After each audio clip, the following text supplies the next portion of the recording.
वायुसेना को अपना पहला सुखोई MKI फाइटर जेट सन 2003 में मिला और उसके बाद 2072 सुखोई 30 भारतीय वायुसेना में शामिल कर लिए गए।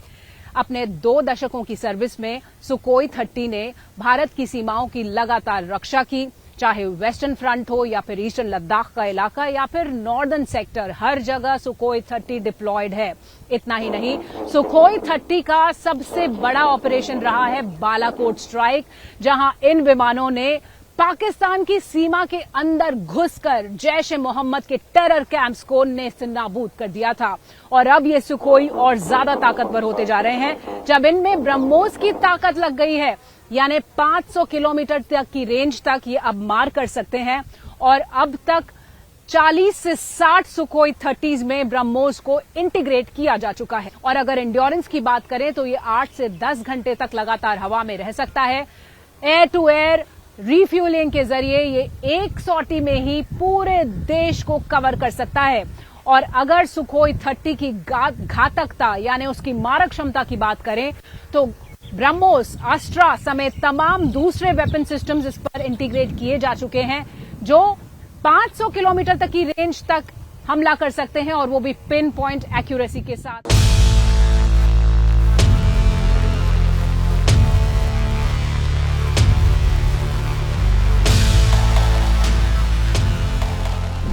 सुखोई 30 MKI सिर्फ नाम ही काफी है, लेकिन हर एक विमान और हर एक मशीन के पीछे जो उसे ऑपरेट करता है वो मैन इज मोर इम्पोर्टेंट। और हमारे साथ इस वक्त Su-30 के पायलट खुद मौजूद हैं, जो अभी एक कॉम्प्लेक्स मिशन से लौटे हुए हैं। उनसे बातचीत करते हैं कि आखिर कैसे वो जब इसे उड़ाते हैं तो दुश्मन थर थर कांपता है।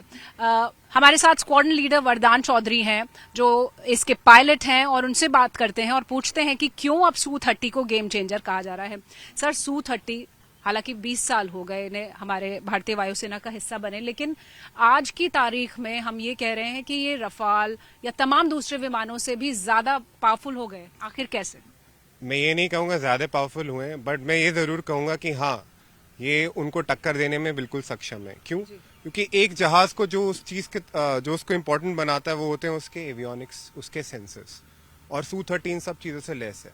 जब आपके पास एवियोनिक सेंसर अच्छे होते हैं तो अगली चीज आपको चाहिए होती है वो विध्वंसक बम और मिसाइल, जो कि इस जहाज में है। तो जैसे आप बता रहे थे और पहले ही बोल रहे थे कि एक बहुत ही अलग अलग प्रकार के, भिन्न भिन्न प्रकार के इसके पास, ये नहीं कि हवा से हवा, हवा से जमीनी और हवा से नौसैनिक टारगेटों पे भी हमला करने की सक्षम रखता है ये हवाई जहाज, जो इसे एक अपने आप में बहुत ही बड़ा कड़ी बनाता है भारतीय वायुसेना के एयर डिफेंस में। बरेली एयरफोर्स स्टेशन जो स्ट्रैटेजिकली बहुत ही अहम है, और 24 स्क्वाड्रन जहाज से शुरुआत हुई थी सुखोई की, और स्क्वाड्रन लीडर वरदान उसी स्क्वाड्रन से हैं। और इनसे पूछ लेते हैं कि आखिर जब ब्रह्मोस और अस्त्रा जैसी शक्तिशाली मिसाइल सुखोई 30 पर लग गए हैं तो कैसे इनकी ताकत और ज्यादा बढ़ गई है। ये जो मिसाइल्स हैं, इंटीग्रेशन का काम चल रहा है और बहुत सारे बेसिस में ये इंटीग्रेटेड सुखोई 30 ऑलरेडी ऑपरेट कर रहे हैं, यहां पर भी हैं। हालांकि नंबर्स हम नहीं बताते, हम समझते हैं कि ये सुरक्षा से जुड़ा हुआ मुद्दा है, लेकिन जब आप इस इंटीग्रेटेड वर्जन को लेके हवा में होते हैं तो आत्मविश्वास कितना ज्यादा बढ़ जाता है? जी, आत्मविश्वास मैं आप सबको यकीन देना चाहता हूँ, जब हम हवा में होते हैं तो एक अलग ही लेवल का हमें अंदर कॉन्फिडेंस होता है कि हमें पता है कि हम एक ऐसे विमान को उड़ा रहे हैं जो सब करने में सक्षम है।